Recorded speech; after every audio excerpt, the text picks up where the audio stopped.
Dimensional correctness check करने का meaning ध्यान से देखिएगा। आप जानते हैं एस जो है ये डिस्प्लेसमेंट है और डिस्प्लेसमेंट मीटर में होता है, तो उसका आपको डायमेंशनल फॉर्मूला एल पता है। एस होता है displacement, S equals to UT plus half eighty square, U होता है स्पीड। तो यूटी के बारे में बात करते हैं, यूटी का डायमेंशनल फॉर्मूला देखते हैं, ये यू के लिए अलग और टी के लिए अलग सोचते हैं। अब यू का हम जानते हैं मीटर पर सेकेंड, मीटर हो गया लेंथ, पर सेकेंड ये टाइम, और बगल में ये टी वाला भी टाइम, तो इनका डायमेंशनल फॉर्मूला आ गया यूटी का भी एल। यदि हम बात करते हैं हाफ एटी स्क्वायर के बारे में, तो हाफ एटी स्क्वायर के बारे में हमें पता है हाफ न्यूमेरिक कांस्टेंट है, हाफ का तो कोई डायमेंशन होगा नहीं। ए का डायमेंशन हम जानते हैं एल बाई टी स्क्वायर, और ये टी स्क्वायर को हम टाइम ही है ना, तो टी स्क्वायर देंगे उसका डायमेंशनल फॉर्मूला, और ये कट पिट करके कितना आ गया, ये भी आ गया एल। तो हमने क्या देखा कि लेफ्ट हैंड साइड में दो टर्म यहां मौजूद हैं। लेफ्ट हैंड साइड में कितने टर्म मौजूद हैं, दो। तो लेफ्ट हैंड साइड के जो दोनों टर्म हैं उन दोनों के डायमेंशन एक जैसे हैं, तो इसका मतलब है कि इन दोनों को हम ऐड कर सकते हैं, वो सही बात। और एक आइडिया, यदि इन दोनों को हम ऐड कर रहे होंगे तो उनका जो डायमेंशन आता है वो वही कॉमन डायमेंशन होगा, एल ही होगा। और ऐड करने के बाद, इसलिए यहां पर अब हम क्या देख रहे हैं, एस लेफ्ट हैंड साइड जो है और राइट हैंड साइड जो है, ये ut plus half eighty square, इन दोनों के भी जो डायमेंशन है, इन दोनों के भी जो डायमेंशन है वो एक जैसे हो गए। क्यों? क्योंकि जब इन दोनों के डायमेंशन एक जैसे हैं तो यहां से आप कह सकते हो कि यूटी और हाफ एटी स्क्वायर को यदि ऐड कर लिया जाए तो इनके भी डायमेंशन वही होगा जो एल है, क्योंकि इन दोनों के डायमेंशन क्या थे, एल। यदि ऊपर वाले दोनों एक्सप्रेशन के डायमेंशन है एल, तो इन दोनों को यदि मैं ऐड कर लूं तब भी इनका डायमेंशन क्या आएगा, एल। और अब हम क्या बात कर रहे हैं कि और राइट हैंड साइड का डायमेंशन क्या आ गया अब, तो राइट हैंड साइड का डायमेंशन आ गया एल। लेफ्ट हैंड साइड में कौन है, तो लेफ्ट हैंड साइड में मौजूद है एस, और उसका भी डायमेंशन कितना है, उसका भी डायमेंशन हमने देख लिया है।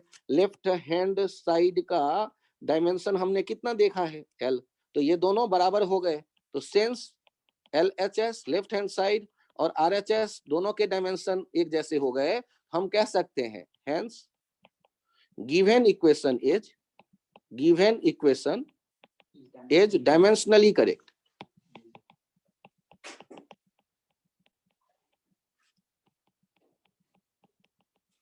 Given equation is dimensionally correct. Equals to में, हाँ बीच में इक्वल्स टू भी लगाया होगा। लेफ्ट हैंड साइड और राइट हैंड साइड, ध्यान दीजिए, डायमेंशन वर्ड को जब हम यूज करते हैं ना, तो डायमेंशन का सेंस क्या है कि वो फंडामेंटल या बेस क्वांटिटी पर किस तरह निर्भर कर रहा है,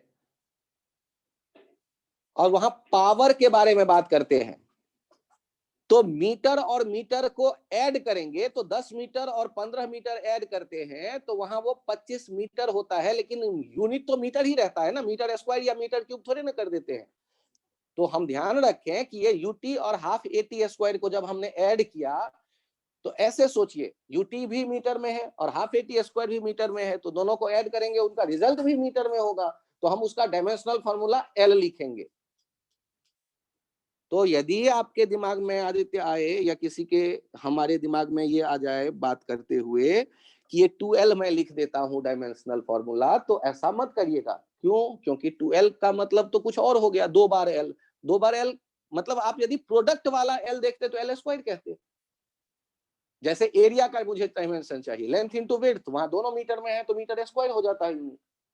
लेकिन यदि मैं ऐड कर रहा हूं तो ऐड करते वक्त यूनिट पे फोकस करिएगा, तो यूनिट ही रहेगा, वही metre.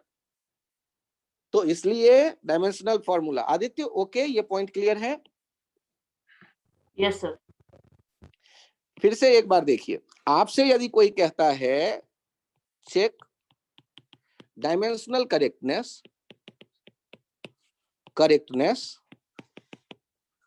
Of S equals to UT plus AT square. तो आप क्या कहोगे सॉल्व करते वक्त? सीधे सीधे कहोगे एस का डायमेंशन हम जानते हैं एल, यूटी का अभी अभी हमने देखा है एल, और एटी स्क्वायर का भी हमने देखा है एल। और इसका मतलब ये हो गया कि यूटी का जो डायमेंशन है वही एटी स्क्वायर का है, तो हमने इनको ऐड किया, वो सही किया। और एस का भी वही है, इसका मतलब लेफ्ट साइड और राइट साइड भी एक जैसा डायमेंशन होगा। Hence given equation is dimensionally correct. Hence given equation is dimensionally correct. Hence given equation is dimensionally correct, but actually wrong. Sir actually wrong ये कैसे आपको पता चला? अरे यार बचपन से याद करके बैठे हैं हाफ एटी स्क्वायर। तो यदि बचपन से याद करके बैठे हैं half eighty square, UT plus half eighty square S equals to, और आज हाफ मिसिंग है, तो ये तो एक्चुअली गलत है ही। डायमेंशनली करेक्ट होने के बाद भी हम ये नहीं कह सकते 100% कि वो इक्वेशन करेक्ट है फिजिक्स के हिसाब से। लेकिन यदि डायमेंशनली गलत हो जाए, कोई बच्चा आ गया और मीटर में सेकंड ऐड कर रहा है, तो बाकी कुछ सोचेंगे नहीं, एक चांटा पहले दे देंगे कि भाई ये तो तूने ब्लंडर कर दिया, बाकी तो अब कुछ देखना ही नहीं है, मीटर में सेकंड ऐड नहीं हो सकता। हाँ, ये न्यूमेरिक पार्ट में यदि गड़बड़ हुआ है तो यहां हम देख रहे हैं डायमेंशनली तो अपना इक्वेशन सही है, लेकिन जो आज तक आपने पढ़ा, जो कैलकुलस से उसे डिराइव करते हैं 11th में, या जो आपने फर्स्ट लॉ से उसे डिराइव किया, सेकंड ग्राफ से डिराइव किया, तो वहां पर ग्राफ से जो आपने डिराइव किया उसमें ये हाफ आया था, तो हाफ गायब है, मतलब ये गलत है। तो यहाँ एक स्टेटमेंट पूछता है कॉम्पिटिटिव एग्जाम में कि डायमेंशनली करेक्ट इक्वेशन का करेक्ट होना जरूरी नहीं है, लेकिन डायमेंशनली रॉन्ग इक्वेशन रॉन्ग ही होगा। मतलब उसको आप चाहें तो लिख लें इस तरह से,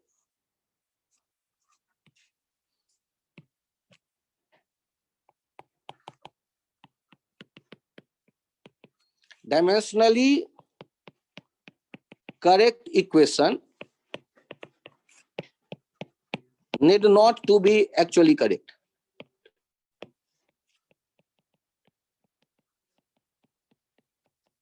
but dimensionally wrong equation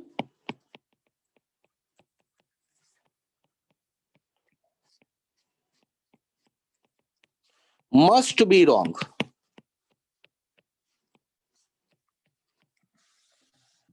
dimensionally correct equation का एक्चुअल में करेक्ट होना जरूरी नहीं है, बट डायमेंशनली रॉन्ग इक्वेशन उसको कोई बचा ही नहीं सकता। Dimensionally wrong equation must be wrong, उसको तो रॉन्ग होना, गलत होना ही पड़ेगा।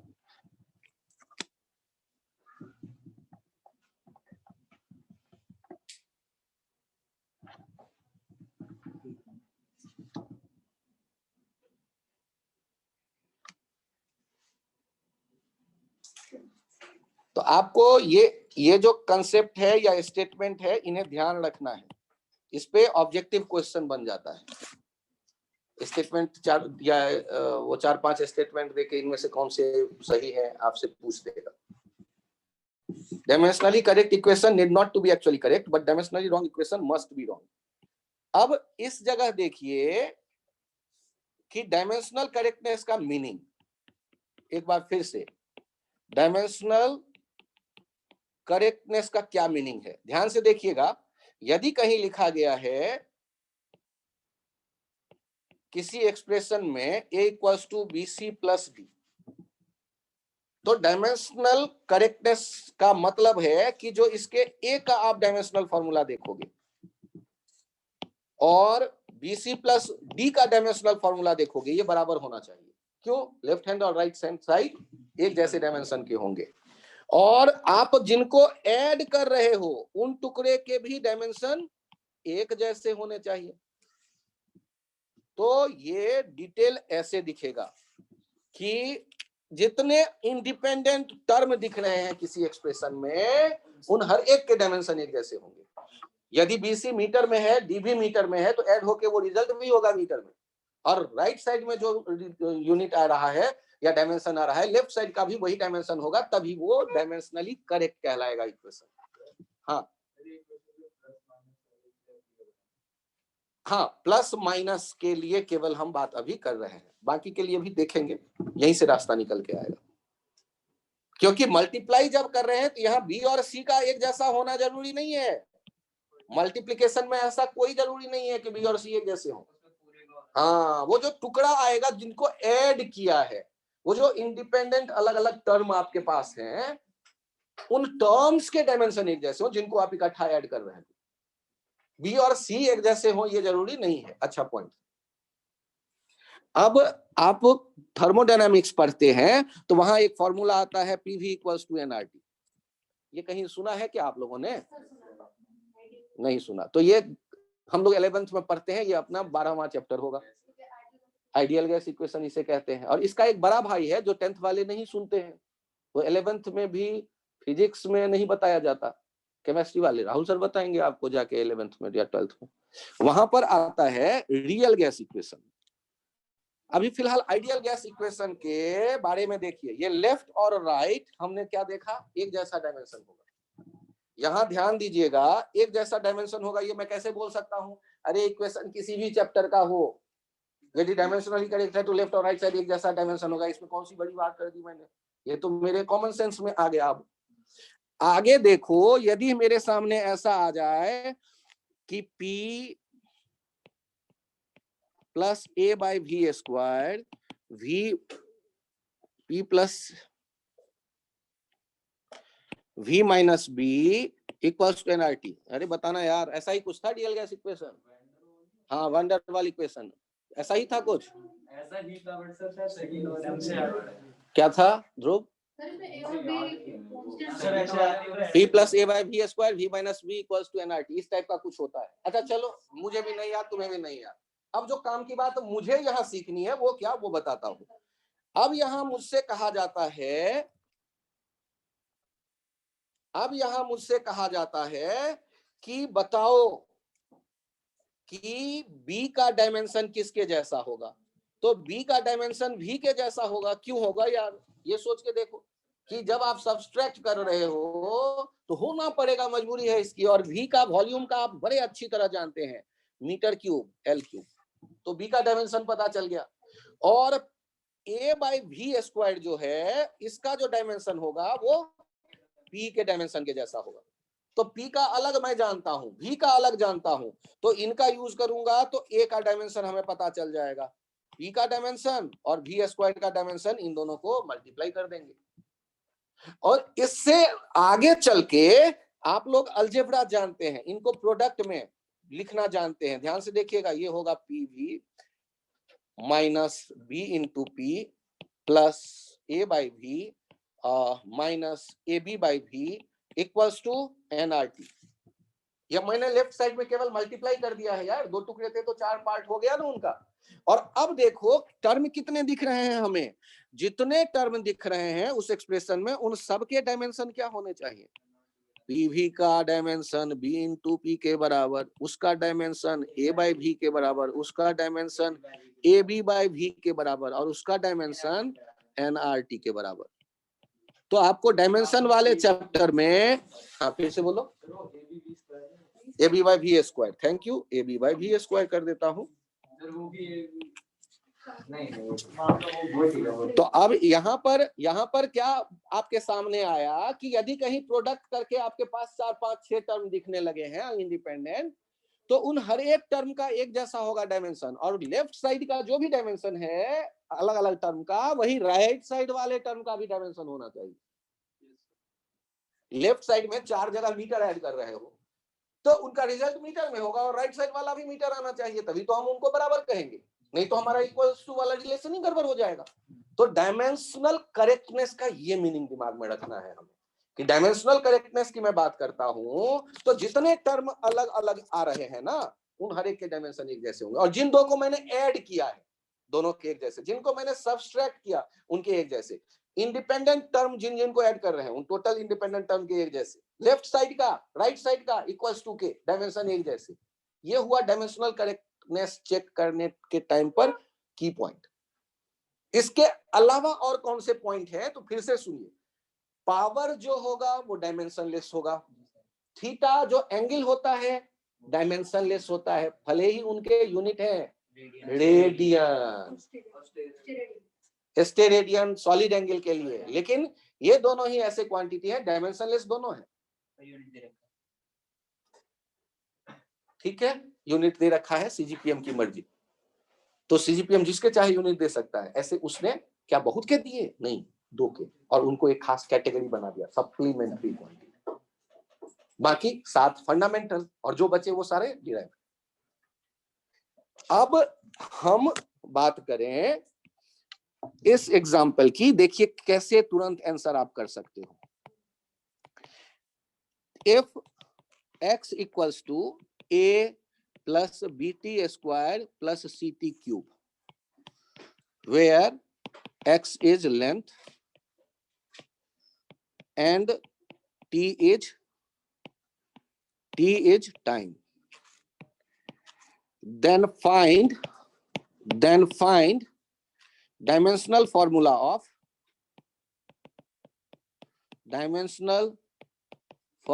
of constants a, b and c।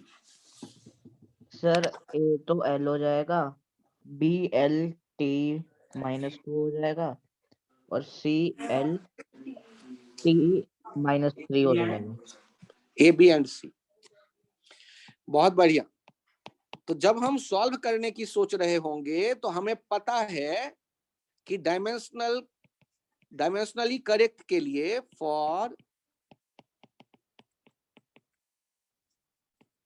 Dimensionally correct equation, ये जो x का डायमेंशन है, a का डायमेंशन है, bt स्क्वायर का डायमेंशन है, और ct क्यूब का डायमेंशन है, ये एक जैसे होने चाहिए।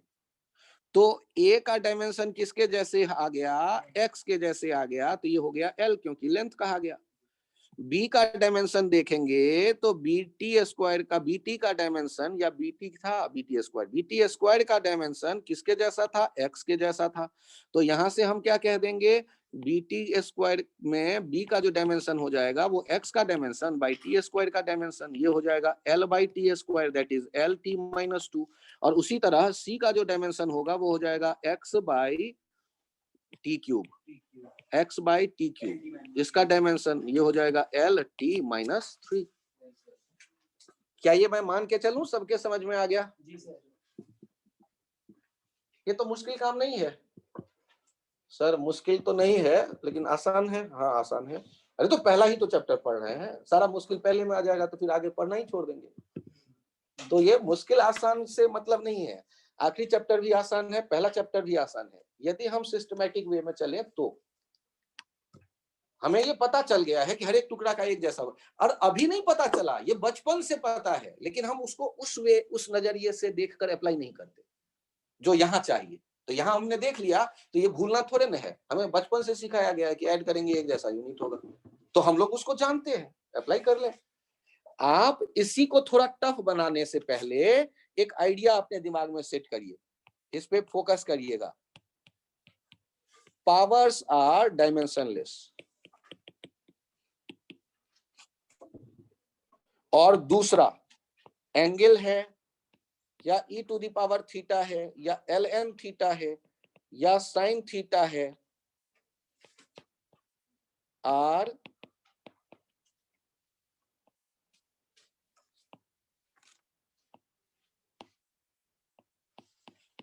डायमेंशनलेस वैल्यूज, या यहां मैं कह दूं आर के बदले गिव्स डायमेंशनलेस वैल्यू। ये सारे जो हैं डायमेंशनलेस वैल्यू देते हैं। सोचो ना, आप जो आर्ग्यूमेंट रखते हो साइन के भीतर, वहां एंगल होगा, या लॉग के भीतर जो डाटा डालते हो उसमें कभी यूनिट नहीं डालते। मान लो आपने कभी लिखा लॉग, जैसे सीखा है आपने, लॉग 100 आपको पता है 2 होता है, लेकिन क्या आपने ऐसा लिखा कभी लॉग 100 किलोग्राम बताओ तो क्या होगा? तो लॉग 100 किलो, वहां किलोग्राम नहीं दिखे। आर्ग्यूमेंट में जो डाटा लिखते हैं वहां पर क्या लिखते हैं? सिर्फ और सिर्फ नंबर। वहां कोई यूनिट नहीं होता। जब आप लिखते हैं साइन थीटा साइन π/4, तो π/4 में कोई डायमेंशन नहीं होता, वो डायमेंशनलेस क्वांटिटी है। उसका जो वैल्यू निकल के आता है 1/√2, उसमें भी कोई किलोग्राम मीटर या ऐसा कुछ नहीं होता। यदि मुझे इसका डायमेंशन कोई बताने को कहे तो मैं क्या कहूंगा? Dimension, dimensionless. डायमेंशनलेस का मतलब m0 l0 t0 या 1। ये ध्यान रखिए कि साइन 45 डिग्री, तो साइन 45 डिग्री क्या होगा? Sign 45 degree 1/√2। सर ये कहीं से पता? अरे याद किया था ट्रिग्नोमेट्री में यार। और आप उसके साथ किलोग्राम मीटर या सेकंड कुछ नहीं लिखते, और यदि नहीं लिखते, बालक साइन 60 का वैल्यू बताओ।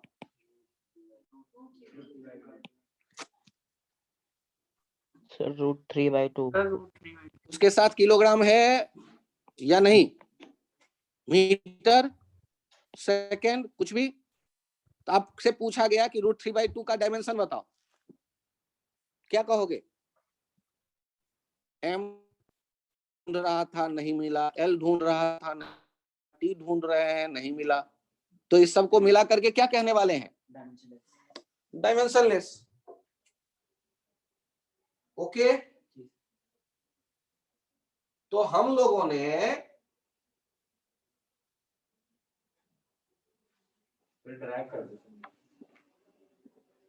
यार ड्रैग करने में वो लास्ट पेज में अभी पकड़ के लाता हूँ लास्ट पेज पे। अरे ध्रुव भाई, मुझसे नहीं होगा। लास्ट पेज पे आ गए और मुझे वही सिखाना है आपको। बताइए, यहां पर यदि मैं लिखता हूं साइन, यहां एग्जाम्पल देखिए, यहां एग्जाम्पल देखिए, x equals to a sine omega T. अब मुझे बताइए कि यहां पर जब हम आपको कहेंगे कि right dimensions of a and omega, तो आप इस क्वेश्चन को कैसे बनाएंगे? तो आपको पता है कि x का जो लेफ्ट साइड का डायमेंशन होगा और a साइन ओमेगा टी का डायमेंशन होगा, ये एक जैसा होगा। और आपको ये भी पता है कि a का और साइन ओमेगा टी का डायमेंशन का यहाँ प्रोडक्ट देखेंगे। अब बताइए, साइन ओमेगा टी का जो वैल्यू आता है उसका डायमेंशन क्या होता है? साइन 60 डिग्री का जो वैल्यू आया उसका डायमेंशन क्या था? e⁻⁻1। हाँ, ध्यान से देखो, m0 l0 t0 उन सब का वैल्यू हो गया 1। m0 l0 t0 का मतलब हो गया ना तो रिजल्ट में किलोग्राम होगा, ना तो रिजल्ट में मीटर होगा, ना तो रिजल्ट साइन थीटा का जो वैल्यू आता है, थीटा के बदले ओमेगा टी है, साइन थीटा का जो वैल्यू आता है उसमें कोई यूनिट नहीं होगा। तो आपसे यदि साइन ओमेगा टी का लिखने को कहा गया तो आप क्या लिखेंगे? डायमेंशन 1। तो ए का डायमेंशन किसके बराबर आ गया? x के बराबर। तो a का जो डायमेंशन होगा, यदि आपसे कह दिया गया है कि x क्या है, क्वेश्चन में कहा गया कि वेयर x इज लेंथ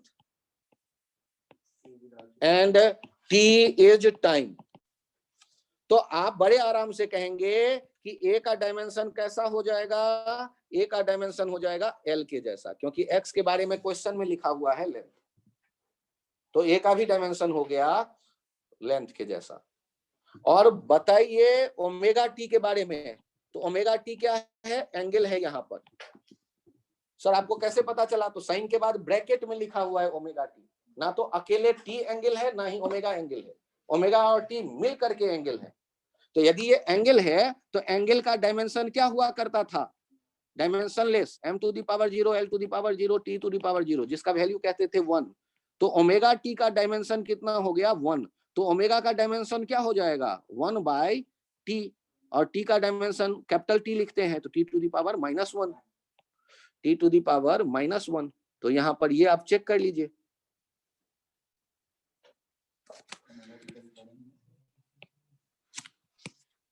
ये थोड़ा सा टफ लग रहा है, घबराइएगा नहीं। 5-7 एग्जाम्पल के बाद पता चल जाता है कि समझ में आ गया या नहीं आने वाला। अब अगला एग्जाम्पल देखिए, यहां बाकी सब कोई ध्यान से देखिएगा। ये वेलोसिटी है v, a + b/c - t³ ये ऐसा एक रिलेशन है आपके पास, where v is velocity and t is time. Right? Then write dimensions of, dimensions लिखने को कहे तो डायमेंशनल फॉर्मूला बता दीजिए। Dimensions of constant a, b and c, right? Dimensions of a, b and c. तो आपको बहुत बढ़िया सॉल्व करते वक्त पता चल गया कि लेफ्ट हैंड साइड का जो डायमेंशन होगा वो राइट हैंड साइड के बराबर होगा। और ये अलग अलग जो टुकड़े थे उनके आपने डायमेंशनली करेक्ट इक्वेशन के लिए अलग अलग जिनको ऐड किया है और लेफ्ट साइड राइट साइड उनको बराबर कर दिया। पहला काम यहां से शुरू किया करो। तो ए का तो तुरंत दिख गया, ए का क्या हो गया v के जैसा, और v वेलोसिटी का तो आप जानते हैं LT-1। बी के बारे में 2 मिनट बाद में मैं विचार कर लूंगा। फिलहाल तो ये बताओ कि यदि मैं कहता हूं c माइनस टी क्यूब, तो इससे क्या ये नहीं पता चल गया कि c का डायमेंशन टी क्यूब के जैसा होगा, क्योंकि सब्सट्रैक्ट ही आप नहीं कर सकते उसके बिना।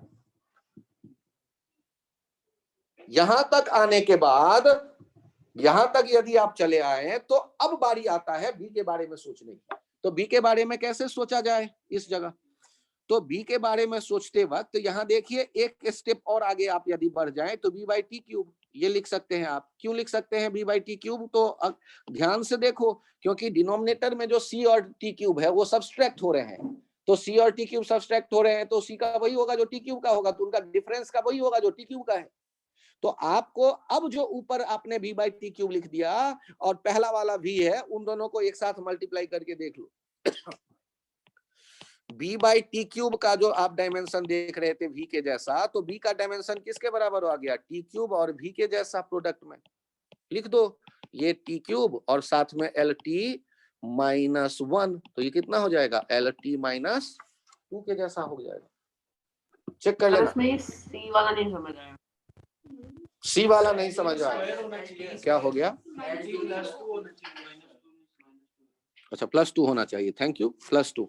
यहाँ सी वाला नहीं समझ में आया, एक बार देखना तो सी का एक्सप्रेशन क्या लिखा हुआ था, सी के साथ क्या सब्सट्रैक्ट किया है आपने? सी के तो सब्सट्रैक्ट कब करते हैं? जब अलग अलग डायमेंशन होता है तब, या एक जैसा डायमेंशन होता है तब?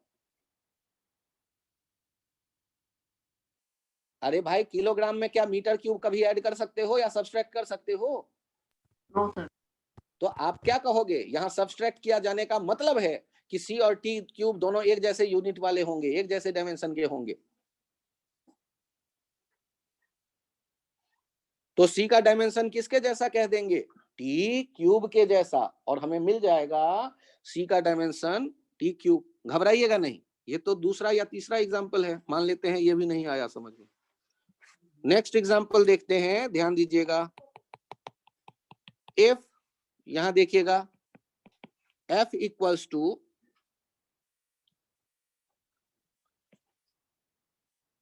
A plus BX plus CX square, where F is force, X is length.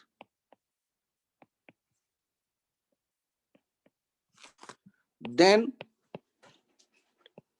write dimensions of A, B and C.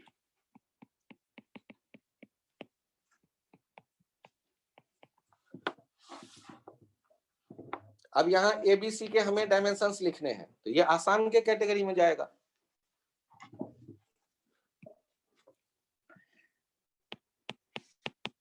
Solve करते वक्त हम क्या लिखेंगे? फॉर डायमेंशनली करेक्ट इक्वेशन, जो लेफ्ट साइड में है और राइट साइड में है, इनके डायमेंशन एक जैसे होंगे। और फिर देखेंगे राइट साइड में जो अलग अलग टर्म है, जिनको सम हम कर रहे हैं उनके एक जैसे होंगे डायमेंशन, और सम होकर के वही रिजल्ट आएगा a plus B X plus C X square के लिए। यदि मैं देखूं तो उसका वही डायमेंशन होगा जो a का है, जो बी एक्स का है और जो सी एक्स स्क्वायर का है। तीनों टुकड़े एक जैसे डायमेंशन के होंगे तभी हमें ये रिजल्ट मिलेगा।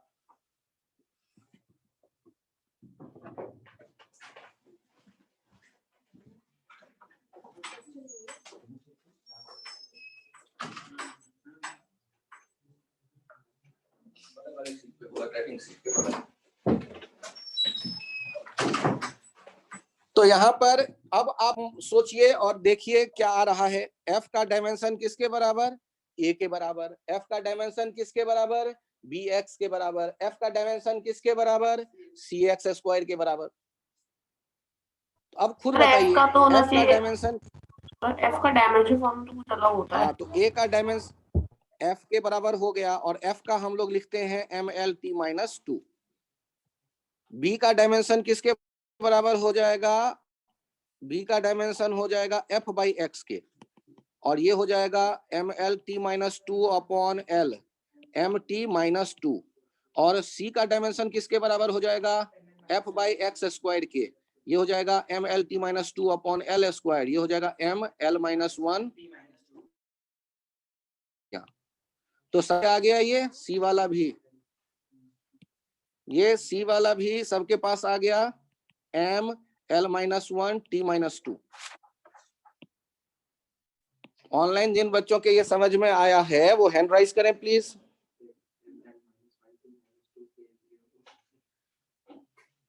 जिन बच्चों के समझ में आ गया वो हैंड राइज करें। बहुत बढ़िया।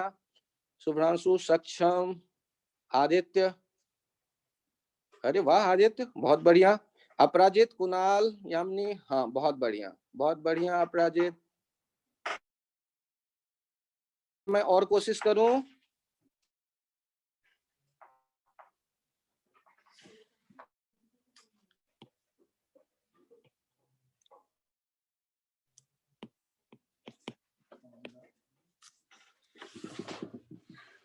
आप लोग नेक्स्ट क्वेश्चन एक ट्राई करिए।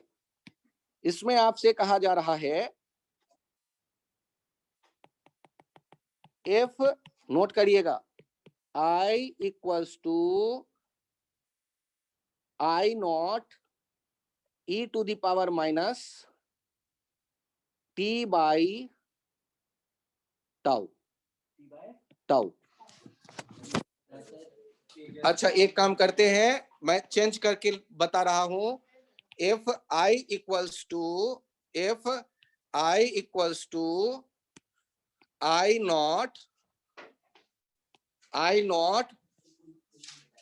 नॉट भी कंफ्यूजन ना कर दे, तो i equals to a e to the power minus t by b।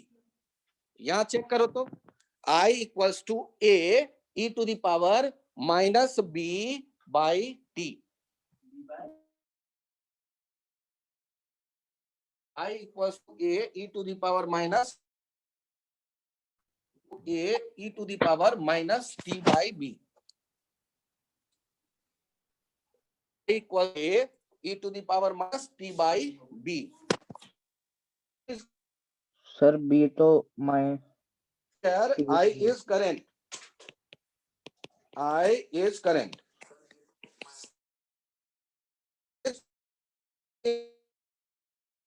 T is time. Raghav, आवाज Then of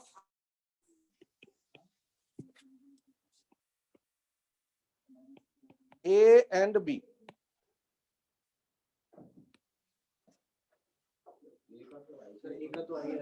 परफेक्ट, परफेक्ट, सही। सोचो, आराम से सोचो। डिवाइड में है ना, डिवाइड में जरूरी थोड़ा मुझे नहीं पता है, सोचो, आराम से सोचो। मुझे नहीं पता, सोचिए थोड़ा, 2 मिनट। टाइम होगा बस, हो गया। तो ए का किसके जैसा होगा? ए का क्या होना चाहिए? आई की तरह। आई के जैसा। अच्छा आई के जैसा होगा ऐसा क्यों लग रहा है? क्योंकि जब हम इन्हें सॉल्व कर रहे हैं तो सॉल्व करते वक्त हमारे पास इस एग्जाम्पल में सॉल्व करते वक्त हमारे पास क्या अवेलेबल था कि लेफ्ट हैंड साइड का जो डायमेंशन होता है वो किसके बराबर होना चाहिए? राइट हैंड साइड के। और लेफ्ट हैंड साइड में मान लो दिख रहा है आई, और राइट हैंड साइड में दिख रहा है एक तो टुकड़ा ए, और लेफ्ट हैंड साइड में एक टुकड़ा दिख रहा है बी। बी नहीं, e to the power minus T by b. अब मुझे बताओ कि ये e to the power theta के बारे में मैंने क्या कहा है? E to the power theta का वैल्यू क्या होता है? E to the power theta का वैल्यू डायमेंशनलेस। तो e to the power theta यदि डायमेंशनलेस होता है तो e to the power minus T by b भी क्या हो जाएगा? डायमेंशनलेस। यदि इसको आप फॉलो करते हैं तो लेफ्ट हैंड साइड में जो आई का डायमेंशन है और राइट हैंड साइड में देखिएगा ए का डायमेंशन इंटू 1। 1 क्यों? क्योंकि e to the power minus T by B का जो डायमेंशन आ जाएगा, e to the power minus T by B का डायमेंशन आ जाएगा, वो हो जाएगा, वो तो डायमेंशन लेस है। ये लेफ्ट साइड वाला जो आई है ए है, और e to the power minus T by B का डायमेंशन मैंने लिख दिया 1। क्यों? क्योंकि e to the power theta मैंने क्या बताया था? e to the power theta बताया था डायमेंशन लेस। तो e to the power minus T by B का जो भी वैल्यू आएगा डायमेंशन लेस होगा, उसका डायमेंशन 1। अब ए का डायमेंशन किसके बराबर आ गया? करंट के जैसा। तो आपको पता चल गया कि ए का dimension of A is same as dimension of current. और करंट का आप जानते हैं, तो ए का डायमेंशन यहां से आप लिख देते हैं आई। यदि आई से शो करते हैं करंट को तो कैपिटल आई। अब बारी आता है ये देखने की कि बी का क्या हो। तो याद करिए, पावर के लिए हम लोगों के पास क्या कोई रिलेशन था? पावर के बारे में क्या हमने कुछ देखा था? Power are dimensionless quantities. तो पावर इसमें किसको कहेंगे? टी को या बी को या टी बाई बी को एक साथ? हाँ, तो हाँ एक सेकेंड। तो पावर यहाँ कौन है? तो आप मुझे ये बताइए, पावर में चाहे माइनस कहें चाहे प्लस कहें, हमें तो उसके क्वांटिटी से मतलब है पावर वाला। तो पावर वाला कौन है? पावर टी को कहेंगे या बी को कहेंगे, या टी बाई बी को एक साथ लेके कहेंगे? टी बाई बी को। तो टी बाई बी का जो पावर जिसे आप कह रहे हैं का जो डायमेंशन होगा वो होगा 1, m to the power 0, l to the power 0, t to the power 0। ठीक है, टी बाई बी जो है उसका, हाँ, तो टी बाई बी का 1 हो गया, तो बी का क्या हो जाएगा? 1 by T.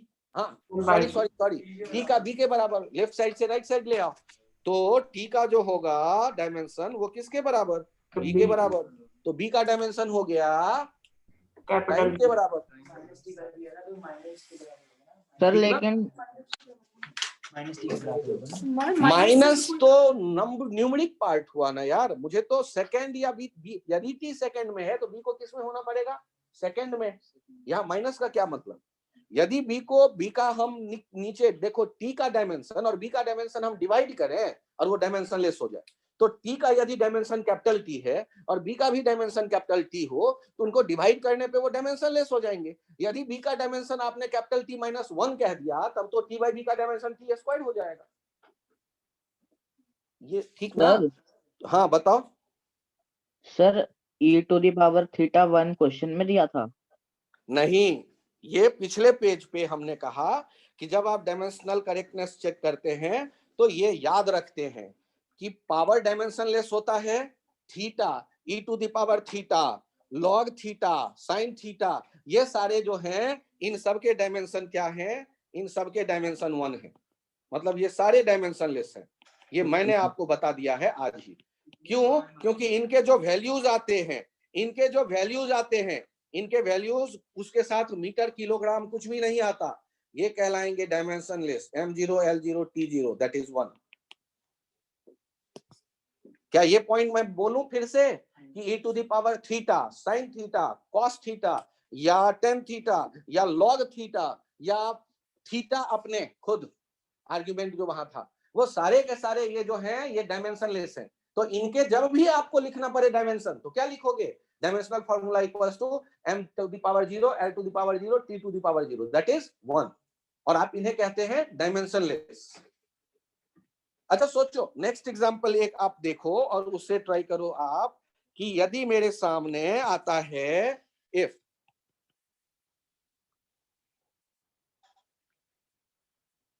x equals to a plus b t plus c into small v। फिर से मैं बोल देता हूं, x equals to small x equals to capital A plus capital B into small t plus capital C into small v, where small x is length, small t is time और small v is velocity। Last में v था। हाँ v velocity वाला हाँ, c capital C into small v, capital C into small v, capital B into small t, और पहला वाला टुकड़ा है a। x equals to a plus B T plus C V, where x is length, t is time, v is velocity. then find dimensions of a, b and c। And process कर and process पे click कर दो। And process कर दो। ये भी लिखा हुआ है ना, एंड कनेक्टिंग इसमें हो ही नहीं रहा है। अच्छा क्या कनेक्ट है, ठीक है। सर एक का ट्राई कर, उस आरके को बुला लो, आरके को बुला लो तो भी थोड़ा ट्राई कर लेगा, ठीक। सर एक का डायमेंशन ए का डायमेंशन एल कैसे पता चला? सर सेम होगा। एक बार उसको बुला लिया तुमने? -1 और ct। चल आ गया, बहुत बढ़िया। यहाँ पे यदि हमारे पास सॉल्व करने का रास्ता देखें तो एक ही है कि जितने टर्म हैं डायमेंशनल करेक्ट इक्वेशन में, जैसे x a b t और c भी, इन सब के डायमेंशन एक जैसे होंगे, सब सारे के सारे एक जैसे होंगे, सारे के सारे मीटर होंगे। क्यों? क्योंकि लेफ्ट साइड वाला मीटर है तो राइट साइड वाले तीनों टुकड़े मीटर होंगे, तभी वो जुड़ सकते हैं, और जुड़ के लेफ्ट और राइट एक जैसे होंगे। तो हमने डायमेंशनली करेक्ट इक्वेशन का आइडिया यूज किया। क्या यूज किया? लेफ्ट हैंड साइड में x का जो डायमेंशन है, जो a का डायमेंशन है,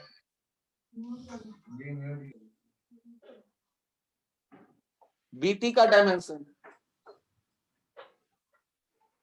और cv का डायमेंशन, ये सारे एक जैसे। मिनिमाइज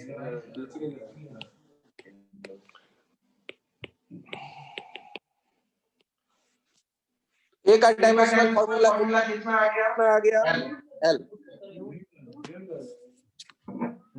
नीचे है स्क्रीन में, स्क्रीन पर। Thank you. अब बताओ बीटी के बारे में। बी और टी का जो प्रोडक्ट है वो किसके बराबर दिख रहा है? एल के जैसा।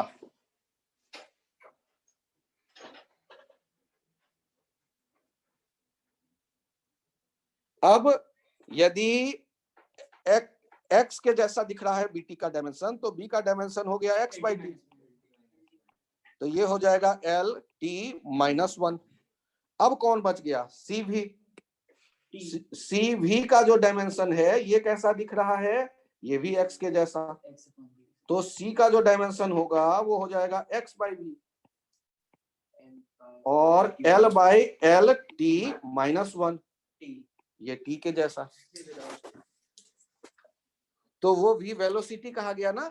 इसलिए उसको जब हम लिख रहे थे तो उसके लिए हमें क्या करना पड़ा? LT -1 लिखना पड़ा।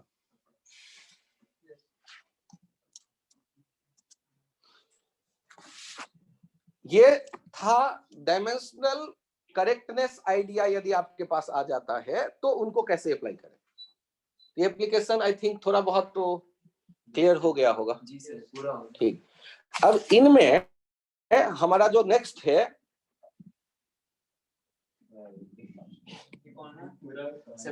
ये यदि हमारे पास ए है किलोग्राम में और बी इंटू सी है मीटर में, बी और सी मिल करके है मीटर में, तो क्या मैं ए के साथ बी प्लस सी लिखूंगा तो क्या ये सही कहलाएगा? क्या किलोग्राम को मीटर के साथ हम ऐड कर सकते हैं? तो आपके अकल में आ जाएगा कि ये गलत है। यहां उसी तरह क्या मैं इन्हें सब्सट्रैक्ट कर सकता हूं? तो आप कहोगे कि ना, ये भी गलत है। अब अगला पेज, यदि आपसे कहा जाए ए है मीटर में और ए और यहाँ पर बी इंटू सी जो है, ये जो है बी इंटू सी, या बी जो है ये भी मीटर में, तो ए भी मीटर में और बी भी मीटर में, तो आप क्या ए प्लस बी लिख सकते हैं? क्या ए माइनस बी लिख सकते हैं? तो हाँ, ए प्लस बी भी लिख सकते हैं, ए माइनस बी भी लिख सकते हैं। तो यदि कहीं पर आपके सामने में लिखा गया है सी माइनस टी स्क्वायर, तो सी माइनस टी स्क्वायर लिखा गया है, तो आप क्या सोचेंगे कि सी का वही डायमेंशन होगा जो टी स्क्वायर का है, तभी ये रिलेशन हम लिख सकते हैं। तो सी माइनस टी स्क्वायर कहीं लिखा है तो सी और टी का डायमेंशन बराबर कर दोगे। तो सी का डायमेंशन किसके जैसा? यदि टी कहता है टाइम है तो टाइम का स्क्वायर, यदि टी कहता है वेलोसिटी है तो वेलोसिटी, टी जो कह दे वो उसका डायमेंशन स्क्वायर करके सी के डायमेंशन के बराबर कर देंगे। नेक्स्ट, अब एप्लीकेशन के बारे में चर्चा कर रहा हूं मैं। 3 एप्लीकेशन आपके पास आ गए हैं आई थिंक। ये 4th एप्लीकेशन है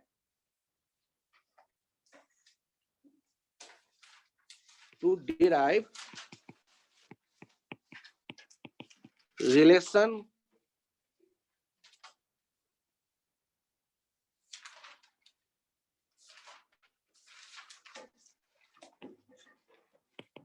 between given physical quantities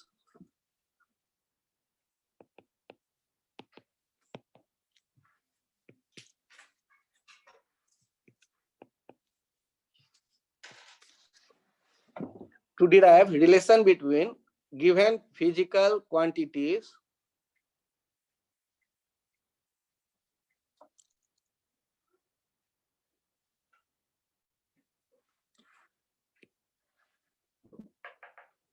यही है इसका 4th एप्लीकेशन। और ऐसे किसी भी चैप्टर में जा सकते हैं जिस चैप्टर को मैंने आज तक नहीं पढ़ा, और आपसे कह सकते हैं कि धागे से एक बॉल को बांधकर छत से लटकाया और इसका मास है m, धागे की लंबाई है l, और इसको एक किनारे ला करके छोड़ते हैं, रिलीज कर देते हैं, तो हम क्या देखते हैं कि ये यहाँ ऐसे झूल रहा है, यहां से आया, दूसरी तरफ गया, फिर वापस आया और ये यहाँ, और इसमें जो टोटल टाइम लगता है उसे कह देते हैं time period T not. T not को कह देते हैं time period.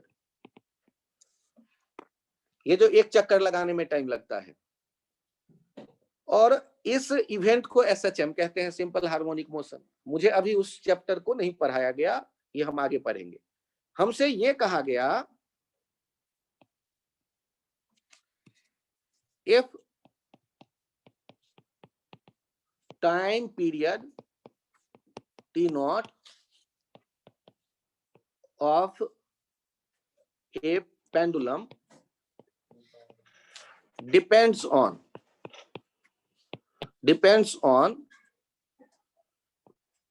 its length, mass small m, m not कर देता हूं जिससे थोड़ा कंफ्यूजन कम हो, क्योंकि m मीटर वाला m ना मान लें आप, इसलिए m नॉट कर देता हूं,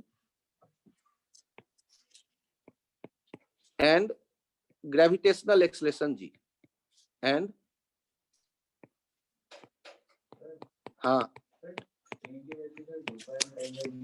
gravitational acceleration g. then find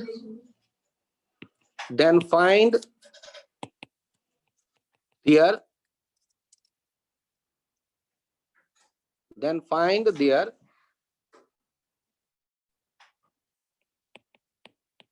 relation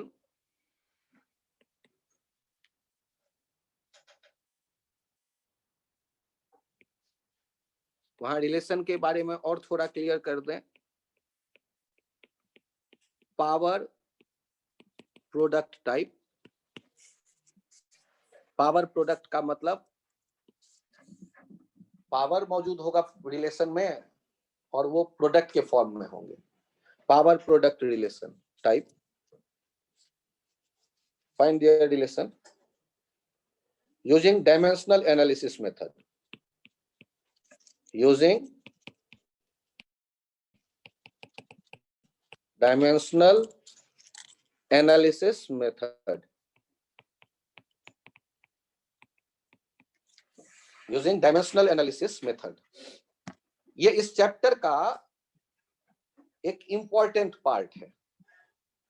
ये आखिरी जो एप्लीकेशन, तो एक शब्द मैंने बोल दिया आखिरी, थोड़ा रिलैक्स भी हो जाओ। चैप्टर ही इसके साथ जो है आपको क्वेश्चन बनाने के लिए फ्रीडम दे देगा। मैक्सिमम क्वेश्चन अब आप बना सकते हैं, लेकिन बहुत से ऐसे क्वांटिटीज होंगे जो दूसरे चैप्टर के होंगे, उनकी जानकारी थोड़ा सा हम और कलेक्ट करेंगे। और तब तक क्या करेंगे कि एनसीईआरटी या किताब में से जिसके डायमेंशन नहीं पता, डायमेंशनल फार्मूला बोरो कर लेंगे, क्योंकि वो चैप्टर जब पढ़ेंगे तब डिटेल में और पता चल जाएगा। हमें एप्लीकेशन देखना है ना, एप्लीकेशन कैसे करेंगे इन्हें समझिए। अच्छा मुझे ये बताइए, पावर प्रोडक्ट टाइप क्या होता है? हाँ, पावर प्रोडक्ट होता है एक्स वाई स्क्वायर जैसा रिलेशन। तो एक्स है और वाई स्क्वायर है, ये हो गए पावर, एक्स के पावर 1 और वाई के पावर 2, और ये आपस में क्या है, प्रोडक्ट। तो इस तरह के रिलेशन को हम क्या कहते हैं, पावर प्रोडक्ट रिलेशन। वेट कर लो, अभी मैंने ये कहा आपसे कि टाइम पीरियड जो है निर्भर कर रहा है किस पे, t naught depends on l, depends on l, m and g. इसको मैथमेटिक्स में कैसे लिख सकते हैं आप, तो मैथमेटिकली ऐसे लिख सकते हैं आप, T naught proportional to L to the power X, T naught proportional to M to the power Y, T naught proportional to G to the power Z. ध्यान से सुनिए, ध्यान से सुनिए। यदि टाइम पीरियड लेंथ पे डिपेंड कर रहा है का मीनिंग समझिए, यदि लेंथ को मैं डबल कर दूं तो टाइम पीरियड हो सकता है डबल हो जाए, या टाइम पीरियड हो सकता है 4 टाइम्स हो जाए, या टाइम पीरियड हो सकता है 8 टाइम्स हो जाए। तो क्या मुझे क्वेश्चन में बताया गया कि कितना टाइम्स हो जाएगा टाइम पीरियड? इसका मतलब एल किस तरह से टाइम पीरियड को प्रभावित करेगा ये तो मुझे नहीं पता, लेकिन यदि कह रहा है डिपेंड कर रहा है तो एल पर निर्भर करने वाला है, एल के कितने पावर पे ये मुझे नहीं पता, तो मैंने मान लिया L to the power X, where X is any number. उसी तरह सोचो, यदि x2 आए, यदि x2 आएगा इसका मतलब है कि मैं l को डबल करूंगा, टाइम पीरियड 4 टाइम्स हो जाएगा। x का वैल्यू यदि 2 आए तो x को ट्रिपल करूंगा, टाइम पीरियड 9 टाइम्स हो जाएगा। लेकिन मुझे नहीं पता अभी x क्या है। मैंने ये कहा आपसे where x y z, where x is a number, where y is a number, where z is a number। Number मतलब वो परफेक्ट नंबर है, पावर कभी उसमें किलोग्राम मीटर सेकंड नहीं होगा, वो डायमेंशनलेस होंगे, वो ध्यान रखिएगा। ये नंबर है, परफेक्ट नंबर है। अच्छा सर क्या ये x 1/2 हो सकता है? हाँ हो सकता है। सर x 1/5 हो सकता है? हो सकता है। सर x -1 हो सकता है? हो सकता है। मतलब x क्या है मुझे नहीं पता, लेकिन कुछ भी तो होगा। मतलब हो सकता है टाइम पीरियड इनवर्सली प्रोपोर्शनल होता है l का, तो l को मैं डबल करता और ये वो डबल, यदि एल डिनोमिनेटर में है केवल 1 पावर वाला तो एल को डबल करते और टाइम पीरियड हाफ हो जाती। लेकिन यहाँ मुझे नहीं पता एक्स क्या, तो इसी को ये भी तो लिख सकते हैं एल के पावर -1, तो ऊपर में कोई नंबर ही तो आएगा प्रोपोर्शन के फॉर्म में। तो हमने क्या कहा, सोचा कि टी नॉट डिपेंड करता है, ये क्वेश्चन कह रहा है कैसे डिपेंड करता है, ये मैंने सोच लिया। और यदि गलती से एक्स वाई जेड मेरे हाथ लग जाए तो मैं कहूंगा मेरे रिलेशन हाथ लग गए, लेकिन वो लगेगा कैसे, इसके लिए ट्राई करते हैं।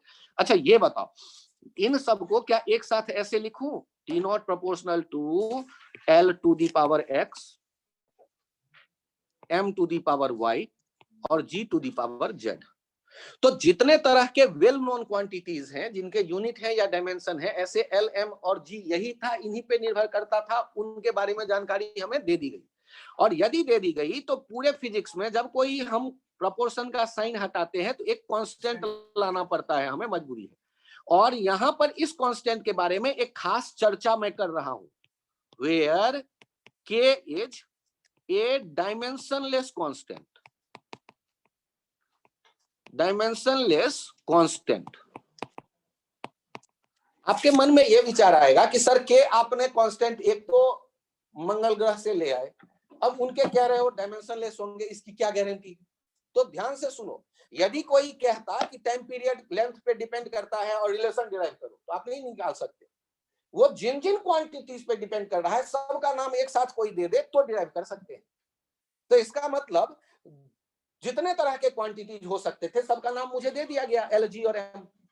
अब यदि कुछ बचा रह गया तो सिर्फ और सिर्फ न्यूमेरिक डाटा हो सकता है।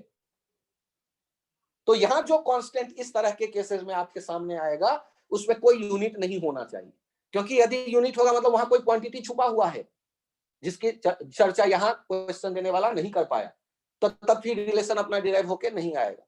तो जब आपसे कह दिया गया टाइम पीरियड किन चीजों पे डिपेंड कर रहा है, तो जिन जिन क्वांटिटीज पे डिपेंड कर रहा था, जिनके यूनिट थे, वो सारे आपको बता दिए गए हैं, एल, एम नॉट एंड जी।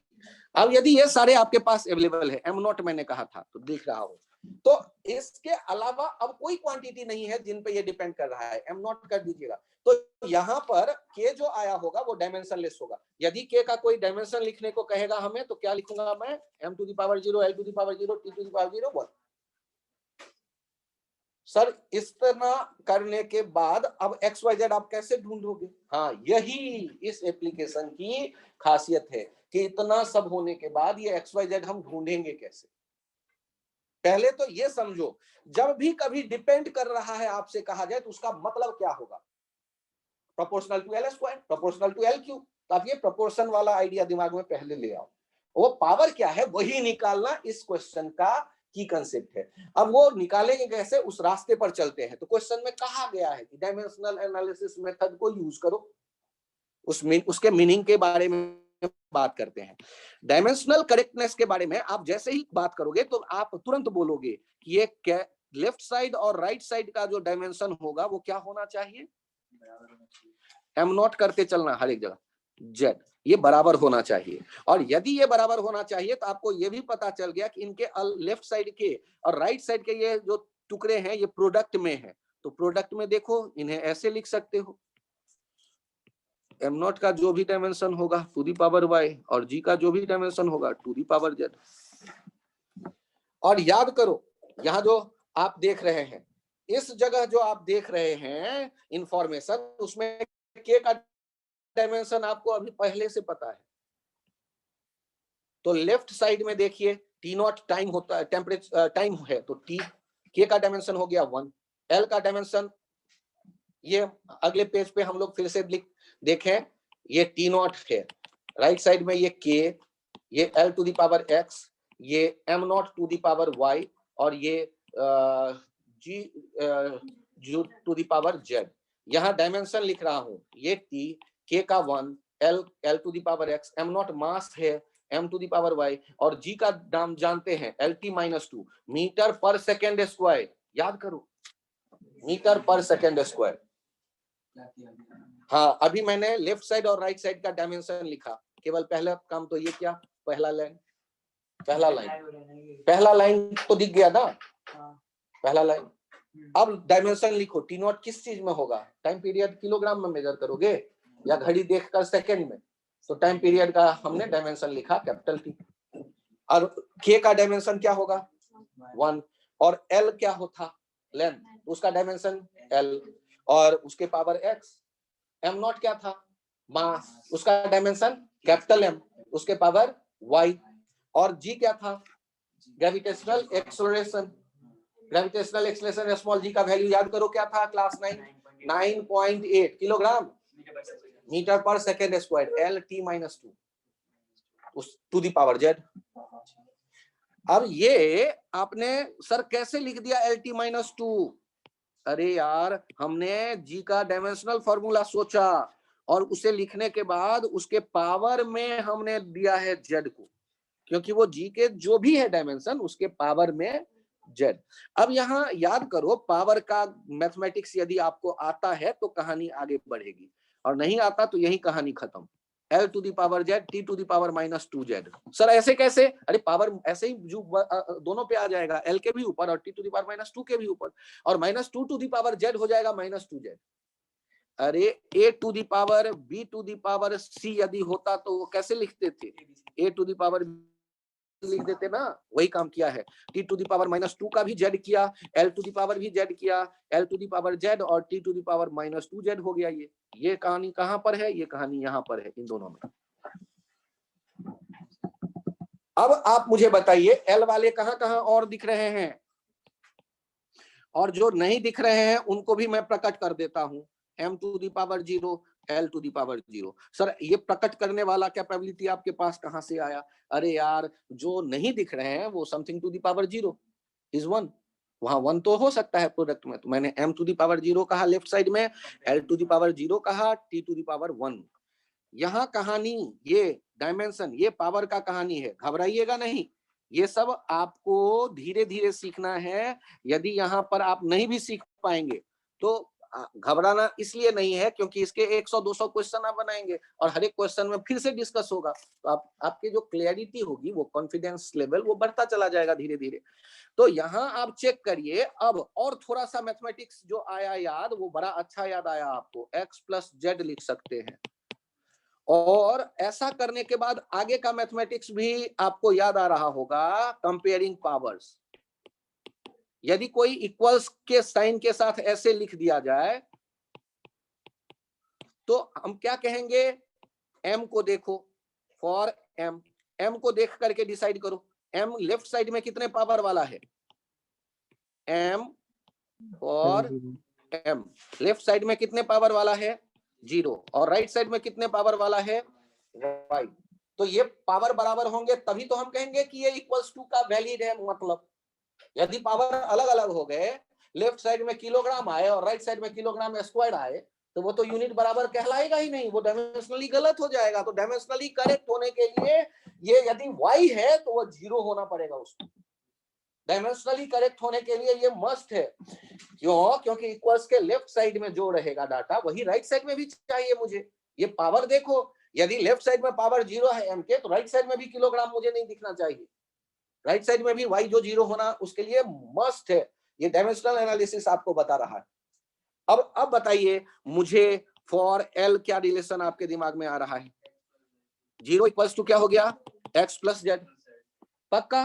तो अब बताइए t के लिए क्या हो जाएगा, फॉर t, तो ये हो जाएगा 1 इक्वल्स टू माइनस 2 जेड। अरे वाह, ये सॉल्व हो गया, ये z का वैल्यू आ गया -1/2। अच्छा इसको लेकर जाओ ऊपर वाले इक्वेशन में, तो यहाँ पर क्या दिख जाएगा z x, और वाह बहुत बढ़िया, x equals to minus Z plus 1/2, x का वैल्यू आ गया और y का वैल्यू तो है ही, करना क्या है 0। इससे ही तो ढूंढ रहे थे, यही तो ढूंढ रहे थे इतने देर से, और यदि ये मिल गया तो अपना काम बन गया। हमारा था क्या रिलेशन, सबसे पहले जो देखा था हम लोगों ने, हमने देखा था T naught equals to K L to the power X M to the power Y और G to the power Z, K L to the power 1/2 plus वाला और m के पावर 0 और g के पावर -1/2, और याद करो इसको लिख सकते हैं कि L to the power 1/2 upon G to the power 1/2, और 1/2 को शायद आपने स्क्वायर रूट में लिखना सीखा हुआ है। तो यहां से आ गया रिलेशन। अभी अभी ध्रुव बता रहा था T0 इक्वल्स टू 2π√L/G। तो ये आप में बहुत से बच्चों को यदि सुनने का मौका मिल गया तो अच्छी बात, लेकिन आज आपने उसे डिराइव करना सीख लिया, भले ही के का वैल्यू नहीं पता। के कोई डायमेंशनलेस कांस्टेंट है। अब आपको पता है कि L को यदि मैं डबल कर दूंगा तो T0 √2 टाइम्स हो जाएगा, L को 4 गुना कर दूंगा तो T0 डबल हो जाएगा, L को 9 टाइम्स कर दूंगा तो T0 3 टाइम्स हो जाएगा। कहानी कंप्लीट।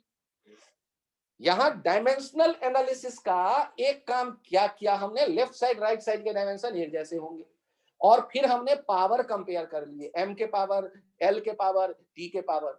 सर यदि 3 से ज्यादा तरह के क्वांटिटी होता तो अपनी टेंशन थोड़ी बढ़ जाती।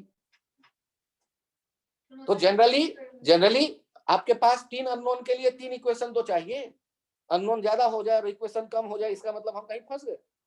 तो यहाँ कितने इक्वेशन अननोन थे, x y z, हमारे पास रिलेशन भी आ गए 3 mlt के पावर से। तो 3 अननोन 3 इक्वेशन तो सॉल्व होगा ही होगा, नहीं का कोई सवाल ही नहीं। तो आप इस टॉपिक में जब काम करेंगे तो ये इसका की कंसेप्ट है। अभी के लिए इतना ही रखते हैं।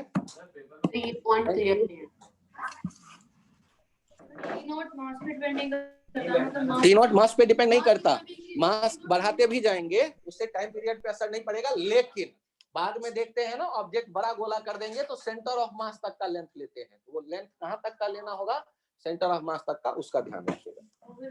तो उससे रिलेटेड क्वेश्चन SHM में डिस्कस करेंगे हम लोग। अभी यूनिट एंड डायमेंशन में इतना ही। हाँ बताएं प्लीज।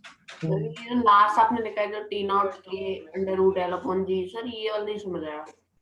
अच्छा कोई बात नहीं, ये 1/2 तक समझ में आ गया। यस सर, वही है आंसर, यही है अपना answer. It is our required result.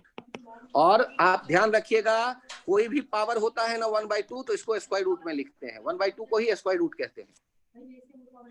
और यदि √L/√G होता है तो उसको लिख सकते हैं √L/G, कॉमन एक साथ लिख सकते हैं। और वैसे आप इसी लाइन पे छोड़ देंगे तब भी काम चल जाएगा। It is required relation, required relation, इस पे भी नंबर आपके मिल गए। और आप यहाँ यही लिख के छोड़ देंगे तब भी नंबर मिल जाएंगे। मेन काम है XYZ निकालना। ठीक, अभी के लिए इतना ही। Thank you sir. Thank you, sir. Bye.